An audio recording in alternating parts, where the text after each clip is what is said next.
Hi all ಎಲ್ಲರಿಗೂ ನಮಸ್ಕಾರ. Welcome back to Diya Bhavana YouTube channel.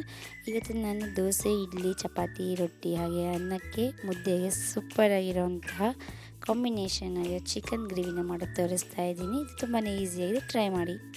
ಮೊದಲಿಗೆ ನಾನಿಲ್ಲಿ 3/4 ಕೆಜಿಯಷ್ಟು ಚಿಕನ್ನ ತೊಗೊಂಡಿದ್ದೀನಿ. ಬಾಯ್ಲರ್ ಕೋಳಿ, 6 ಲವಂಗ, 1 ಏಲಕ್ಕಿ, 2 ಇಂಚಷ್ಟು ಚಕ್ಕೆ ಹಾಗೂ 1/4 ಟೀ ಸ್ಪೂನಷ್ಟು ಗಸಗಸೆ, 3 ಗೆಡ್ಡೆ ಮೀಡಿಯಮ್ ಸೈಜ್ ಈರುಳ್ಳಿ ಹಾಗೆ 4 ಗೆಡ್ಡೆ ಬೆಳ್ಳುಳ್ಳಿ, 2 ಇಂಚಷ್ಟು ಶುಂಠಿ, ಒಂದು 5 ಹಸಿಮೆಣಸಿನ್ಕಾಯಿ, 1 ದಪ್ಪ ಟೊಮೆಟೊ ಹಾಗೆ ಸ್ವಲ್ಪ ಕೊತ್ತಂಬರಿ ಸೊಪ್ಪನ್ನ ತೊಗೊಂಡಿದ್ದೀನಿ. ಅರ್ಧ ಸ್ಪೂನಷ್ಟು ಕಾಳು ಮೆಣಸು ಹಾಗೆ ಅರ್ಧ ಹೋಳು ತೆಂಗಿನ ತುರಿ. ಮೊದಲಿಗೆ ನಾವಿಲ್ಲಿ ಮಸಾಲೆನ ಹುರ್ಕೊಳ್ಳೋಕ್ಕೆ ಸ್ವಲ್ಪ ಎಣ್ಣೆನ ಹಾಕ್ಕೊಂಡು ಈರುಳ್ಳಿನ ಸೇರಿಸ್ಕೊಂಡು ಬಾಡಿಸ್ಕೊಳ್ಬೇಕು. ಈರುಳ್ಳಿ ಗೋಲ್ಡನ್ ಫ್ರೈ ಆಗೋವರೆಗೂ ಚೆನ್ನಾಗಿ ಬಾಡಿಸ್ಕೋಬೇಕು. ಆವಾಗ ಸಾಂಬಾರು ಕೂಡ ತುಂಬಾ ರುಚಿಯಾಗಿರುತ್ತೆ. ಈರುಳ್ಳಿ ಬಾಡಿಸ್ಕೊಂಡಿದ್ದ ನಂತರ ಶುಂಠಿ ಬೆಳ್ಳುಳ್ಳಿನ ಕೂಡ ಸೇರಿಸ್ಕೊಂಡು ಒಳ್ಳೆ ಘಮ ಬರೋ ಹಾಗೆ ಚೆನ್ನಾಗಿ ಫ್ರೈ ಮಾಡ್ಕೊಳ್ಳಿ. ಈರುಳ್ಳಿ ಶುಂಠಿ ಬೆಳ್ಳುಳ್ಳಿ ಎಲ್ಲ ಚೆನ್ನಾಗಿ ಫ್ರೈ ಆಗಿದ ನಂತರ ತೊಗೊಂಡಿರೋದೊಂದು 4-5 ಹಸಿಮೆಣಸಿನ್ಕಾಯಿ ಕೂಡ ಸೇರಿಸ್ಕೊಂಡು ಕ್ಲೀನಾಗಿ ಬಾಡಿಸ್ಕೊಳ್ಬೇಕು ಹಸಿ ವಾಸನೆ ಆಗೋವರೆಗೂ.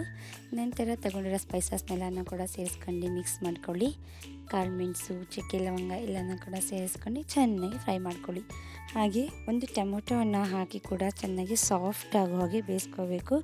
ಟೊಮೊಟೊ ಸಾಫ್ಟ್ ಆದ ನಂತರ ಕೊತ್ತಂಬರಿ ಸೊಪ್ಪನ್ನು ಕೂಡ ಸೇರಿಸ್ಕೊಂಡು ಫ್ರೈ ಮಾಡ್ಕೊಂಡು ಇರೋ ಹೀಟಲ್ಲೇ ಅದು ಕ್ಲೀನಾಗಿ ಬಾಡೋಗ್ಬಿಡುತ್ತೆ. ಈಗ ಒಂದು ಜಾರಿಗೆ ತುರಿದಿಟ್ಕೊಂಡಿರೋಂತಹ ತೆಂಗಿನ ತುರಿನ ಸೇರಿಸ್ಕೊಳ್ತಾ ಇದ್ದೀನಿ. ನೀವು ಕಾಯಿ ತುರಿ ಬದಲು ಕೊಬ್ಬರಿ ಕೂಡ ಸೇರಿಸ್ಬೋದು. ಸಾಂಬಾರು ಅಂತೂ ಇನ್ನೂ ಟೇಸ್ಟಾಗಿರುತ್ತೆ. ಹಾಗೆ ಹುರಿದು ಎತ್ತಿಟ್ಕೊಂಡಿರೋಂತಹ ಈರುಳ್ಳಿ, ಬೆಳ್ಳುಳ್ಳಿ, ಟೊಮೆಟೊ, ಕೊತ್ತಂಬರಿ ಸೊಪ್ಪನ್ನು ಕೂಡ ಸೇರಿಸ್ಕೊಳ್ತಾ ಇದ್ದೀನಿ. ಎಲ್ಲವನ್ನು ಸೇರಿಸ್ಕೊಂಡಿದ್ದ ನಂತರ ರುಬ್ಬೋದಕ್ಕೆ ಎಷ್ಟು ನೀರು ಬೇಕೋ ಅಷ್ಟು ನೀರನ್ನ ಆ್ಯಡ್ ಮಾಡ್ಕೊಂಡು ಇದನ್ನು ಸ್ಮೂತಾಗಿ ಪೇಸ್ಟ್ ಮಾಡ್ಕೊಂಡು ಬರೋಣ. ಮಸಾಲೆ ಕೂಡ ರೆಡಿಯಾಗಿದೆ. ಈಗ ನಾವು ಚಿಕನ್ನ ಒಗ್ಗರಣೆ ಹಾಕ್ಕೊಳ್ಳೋಣ. ಚಿಕನ್ ಒಗ್ಗರಣೆ ಮಾಡ್ಕೊಳ್ಳೋದಕ್ಕೆ ನಾನಿಲ್ಲಿ 100-150 ಗ್ರಾಮಷ್ಟು ಎಣ್ಣೆನ ತೊಗೊಂಡು ಹೀಟ್ ಮಾಡ್ಕೊಳ್ತಾ ಇದ್ದೀನಿ. ನಂತರ ಕಾದಿರೋಂಥ ಎಣ್ಣೆಗೆ 1 ಈರುಳ್ಳಿನ ಸೇರಿಸ್ಕೊಂಡು ಫ್ರೈ ಮಾಡ್ಕೊಳ್ತಾ ಇದ್ದೀನಿ. ಎಣ್ಣೆಯಲ್ಲಿ ಚೆನ್ನಾಗಿ ಈರುಳ್ಳಿನ ಫ್ರೈ ಮಾಡ್ಕೊಳ್ಳಿ. ನಂತರ ತೊಳೆದು ಹಿಂಡಿ ಎತ್ತಿಟ್ಕೊಂಡಿರೋಂತಹ ಚಿಕನ್ನ ಕೂಡ ಸೇರಿಸ್ಕೊಂಡೆ ಇದನ್ನು ಎಣ್ಣೆಯಲ್ಲಿ ಚೆನ್ನಾಗಿ ಬಾಡೋ ಹಾಗೆ ಮಿಕ್ಸ್ ಮಾಡ್ಕೊಳ್ಬೇಕು. ಇದು ಕಲರ್ ಕೂಡ ಚೇಂಜ್ ಆಗುತ್ತೆ. ಎಲ್ಲ ಆಗಿದ ನಂತರ ಒಂದು ಸ್ವಲ್ಪ ಹೊತ್ತು ಪ್ಲೇಟ್ನ ಮುಚ್ಚಿ ಬೇಯಿಸ್ಕೊಳ್ಳೋಣ. ಚೆನ್ನಾಗಿ ನೀರು ಬಿಟ್ಕೊಳ್ತಾ ಇರಬೇಕು. ನೋಡಿ ಈಗ ಕಲರ್ ಚೇಂಜ್ ಆಗಿದೆ. ಆವಾಗಲೇ ರೆಡ್ಡಲ್ಲಿತ್ತು, ಸೊ ಇವಾಗ ಸ್ವಲ್ಪ ವೈಟ್ ಕಲರ್ ಚೇಂಜ್ ಆಗಿದೆ. ಈ ಟೈಮಲ್ಲಿ ನಾನು 1 ಹಿಡಿಯಷ್ಟು ಕಲ್ಲುಪ್ಪನ್ನು ಸೇರಿಸ್ಕೊಳ್ತಾ ಇದ್ದೀನಿ. ಇಲ್ಲಿ ನಿಮಗೆ ಉಪ್ಪನ್ನ ಚಿಕನ್ಗೆ ಎಷ್ಟು ಬೇಕೋ ಅಷ್ಟು ಸೇರಿಸ್ಕೊಳ್ಳಿ, ಆಮೇಲೆ ಟೇಸ್ಟ್ ಮಾಡಿ ಸಪ್ರೇಟಾಗಿ ಹಾಕ್ಕೋಬೋದು. ಹಾಗೆ 1 ಟೇಬಲ್ ಸ್ಪೂನಷ್ಟು ಅರಿಶಿನ ಪುಡಿನ ಕೂಡ ಸೇರಿಸ್ಕೊಂಡು ಎಲ್ಲನೂ ಚೆನ್ನಾಗಿ ಮಿಕ್ಸ್ ಮಾಡ್ಕೊಳ್ತಾ ಇದ್ದೀನಿ ಕೈ ಬಿಡ್ದಲೆ. ಉಪ್ಪು ಅರಿಶಿನದಲ್ಲಿ ಚೆನ್ನಾಗಿ ಫ್ರೈ ಮಾಡ್ಕೊಳ್ಳೋದ್ರಿಂದ ಚಿಕನ್ ಕೂಡ ಸ್ಮೆಲ್ ಬರಲ್ಲ, ಟೇಸ್ಟ್ ಕೂಡ ತುಂಬಾ ಚೆನ್ನಾಗಿರುತ್ತೆ. ನೋಡ್ತಿರ್ಬೋದು ಚಿಕನ್ ಕೂಡ ಫುಲ್ಲಾಗಿ ನೀರು ಬಿಟ್ಟಿದೆ. ಈ ಟೈಮಲ್ಲಿ ನಾನೆಲ್ಲನೂ ಮಿಕ್ಸ್ ಮಾಡ್ಕೊಂಡು 2 ಟೇಬಲ್ ಸ್ಪೂನಷ್ಟು ಅಚ್ಚ ಖಾರದ ಪುಡಿನ ಹಾಕ್ಕೊಳ್ತಾ ಇದ್ದೀನಿ. ನೀವು ಖಾರ ನೋಡಿ ಹಾಕ್ಕೊಳ್ಳಿ. ಹಾಗೆ 2 ಟೇಬಲ್ ಸ್ಪೂನಷ್ಟು ಧನಿಯಾ ಪುಡಿನ ಕೂಡ ಸೇರಿಸ್ಕೊಂಡೆ ಇದೆಲ್ಲನೂ ಕೂಡ ಚೆನ್ನಾಗಿ ಮಿಕ್ಸ್ ಮಾಡ್ಕೊಳ್ಬೇಕು. ಮತ್ತು ನೀರು ಹಾಕ್ದಲೇ ಉಪ್ಪು ಖಾರ ಎಲ್ಲ ಚೆನ್ನಾಗಿ ಮಿಕ್ಸ್ ಮಾಡ್ಕೊಳ್ಳೋದ್ರೆ ಚಿಕನ್ನಿಗೆ ಕೂಡ ಉಪ್ಪು ಖಾರ ಎಲ್ಲ ಚೆನ್ನಾಗಿ ಮಿಕ್ಸಪ್ ಆಗುತ್ತೆ. ಸ್ವಲ್ಪ ಹೊತ್ತು ತಟ್ಟೆ ಮುಚ್ಚಿ ಬೇಯಿಸಿದ ನಂತರ ನೋಡ್ತಿರೋದು ಸ್ವಲ್ಪ ಎಣ್ಣೆ ಬಿಟ್ಟಿದೆ. ಇವಾಗ ನಾನು ಆಚೆ ಹೊರದು ಚಿಕನ್ ಮಸಾಲ 1 ಟೇಬಲ್ ಸ್ಪೂನ್ ಹಾಕ್ಕೊಳ್ತಾ ಇದ್ದೀನಿ.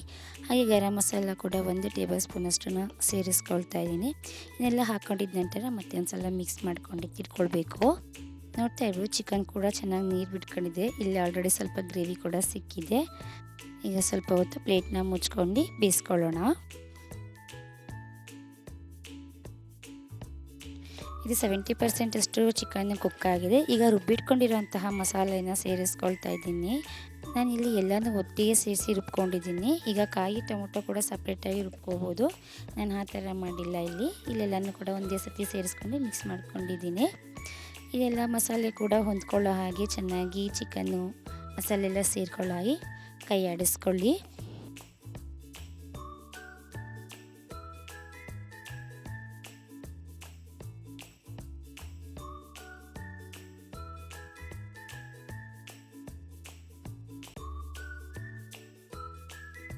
ಸಾಂಬಾರು ಕನ್ಸಿಸ್ಟೆನ್ಸಿ ಎಷ್ಟು ಬೇಕು ಅಂತ ನೋಡ್ಕೊಂಡು ನೀರನ್ನ ಸೇರಿಸ್ಕೊಳ್ಳಿ.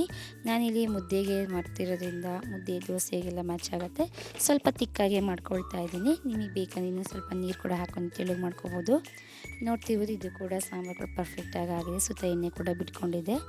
ಈಗ ಫೈನಲಾಗಿ ಹೆಚ್ಚಿಟ್ಕೊಂಡಿರೋಂತಹ ಕೊತ್ತಂಬರಿ ಸೊಪ್ಪನ್ನು ಸೇರಿಸ್ಕೊಂಡೆ ಮಿಕ್ಸ್ ಮಾಡಿಕೊಂಡೆ ದೋಸೆ ಇಡ್ಲಿ ಚಪಾತಿ ಎಲ್ಲದಕ್ಕೂ ತುಂಬಾ ಚೆನ್ನಾಗಿತ್ತು. ಒಮ್ಮೆ ಟ್ರೈ ಮಾಡಿ. ಯಾರಿಗೆಲ್ಲ ಈ ರೆಸಿಪಿ ಇಷ್ಟ ಆಯಿತು ದಯವಿಟ್ಟು ನಮ್ಮ ಚಾನಲ್ನ ಲೈಕ್ ಮಾಡಿ, ಶೇರ್ ಮಾಡಿ, ಕಾಮೆಂಟ್ ಮಾಡಿ.